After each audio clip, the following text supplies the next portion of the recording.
بیستەمین کۆنگرەی دانوسانەکانی ئاستانە لەبارەی قەیرانی سووریا کە دوێنێ دەستی پێکرد ئەمڕۆ کۆتایی هاتوو پێدەچێت ئەمە دوایین گەڕی دانوسانەکان بێت. ڕۆژاوای کوردستان لەگەڵەوەی هیچ نوێنەرێکی لە کۆنگرەکەدا نەبوو، بەڵام پرسی کورد بەشێکی گەورەی دانوسانەکانی داگیر کردبوو.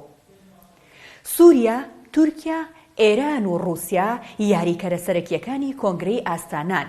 براک ئاکچاپار جێگری وەزیری دەرەوەی تورکیا، میخائیل بۆگدانۆف جێگری وەزیری دەرەوەی ڕووسیا، عەلی ئەزغەر خاجی ڕاوێژکاری کاروباری سیاسی وەزارەتی دەرەوەی ئێران، ئەیمن سۆسان جێگری وەزیری دەرەوەی سووریا لە کۆنگرەکەدا بەشدار بوون. هەروەها گێڕ پێدرسۆن نوێنەری تایبەتی نەتەوە یەکگرتووەکان بۆ کاروباری سووریا و شاندەکانی ئوردن، عێراق، لوبنان ڕۆڵی چاودێریان هەبوو. بەگشتی لە کۆنگرەکەدا پرسی گەیاندنی هاوکاری مرۆیی بۆ ئاوەرەکان، گۆڕینەوەی دیلەکانی جەنگ، ئازادکردنی زیندانیان، پرسی تیرۆر و گەڕان بە دوای بێسەروشوێنەکان و گەڕانەوەی ئاوەرەکان بۆ وڵاتەکەیان گفتوگۆیان لەسەر کرا. کشانەوەی سەربازانی تورکیا لە نێوخاکی سووریا و دەسەڵگرتن لە پشتگیریکردنی گروپە چەکدارە توندڕەوەکان لە حەلەب و ئیدلیب یەکێکە لە مەرجە سەرەکیەکانی حکوومەتی سووریا بۆ ئاسایکردنەوەی پەیوەندیەکانی نێوان دیمەشق و ئەنقەرە. ڕۆژنامەی ئەڵوەتەنی سووری لە ئازاری بەرپرسێکی پایەبەرزی دیمەشقەوە ڕایگەیاند ڕووسیا نەخشە ڕێگەیەکی ئامادە کردووە کە تورکیا هێزەکانی بە تەواوی لە نێوخاکی سووریا بکشێنێتەوە و لە ئاستانە ئەم پرسەش گفتوگۆی لەسەر کراوە. ئەجەندای سەرەکی تورکیا لە دانوسانەکاندا دژایەتیکردنی خۆبەڕێوەبەری باکوور و ڕۆژهەڵاتی سووریایە کە لەلایەن کوردانی ڕۆژئاواوە بەڕێوە دەبرێت. هەرچەندە حکوومەتی دیمەشق تاوەکو ئێستا هیچ هەنگاوێکی بۆ جێبەجێکردنی داواکاری تورکیا بۆ لێدان لە هێزەکانی ڕۆژاوای کوردستان نەناوە، بەڵام بە گوێرەی لێدوانی بەرپرسانی ڕووسیا بێت مۆسکۆ دەیەوێت لەم پرسەدا دیمەشق نەرم بکات.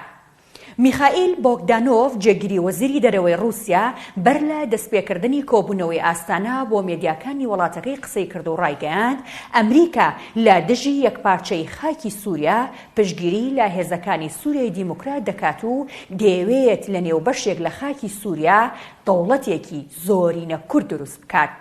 بۆگدانۆف گوتی ئێمە دەمانەوێت کێشەی کورد بە دیالۆگ چارەسەر بکەین، بەڵام ئەمریکا ڕێگە نادات کورد لە حکوومەتی دیمەشق نزیک ببێتەوە.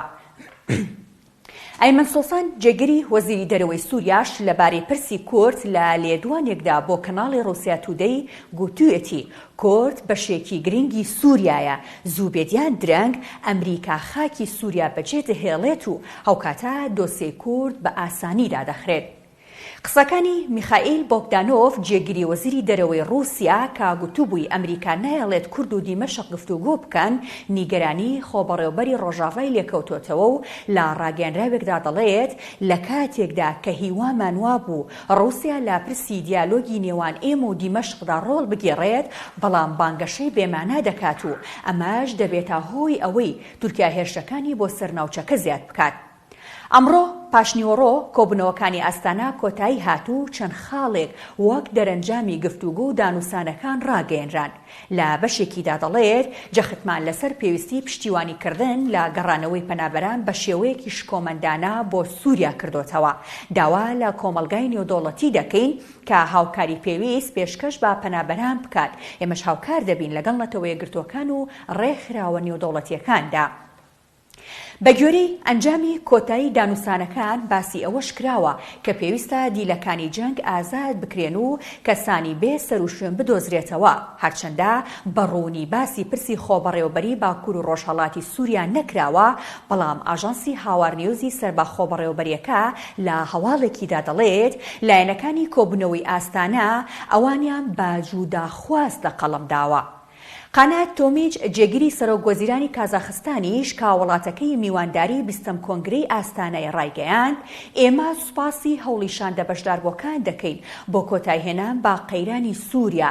دۆخی سووریا گۆڕانکاری بەسەردا هاتووە و وڵاتانی عەرەبی هەوڵ دەدەن سووریا بگەڕێنەوە بۆ نێو جیهانی عەرەبی.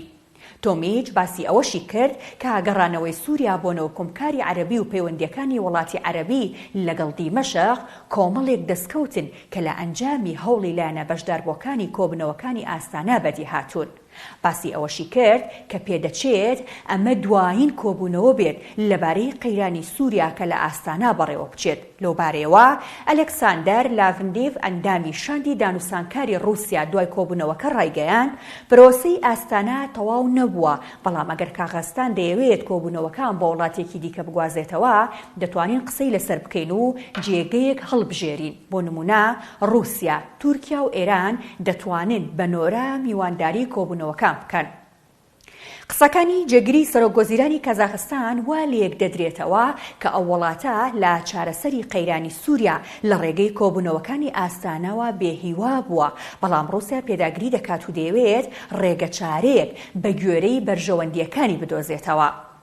دانوسانەکانی ئاستانە لە کانونی دووەمی 2017 لەسەر پێشنیازی رووسیا دەستی پێکرد. زیاتر لە 6 ساڵە دانوسانەکان بەردەوامن، بەڵام تاوەکو ئێستا هیچ ئەنجامێکی بەرچاو بەدەست نەهاتووە.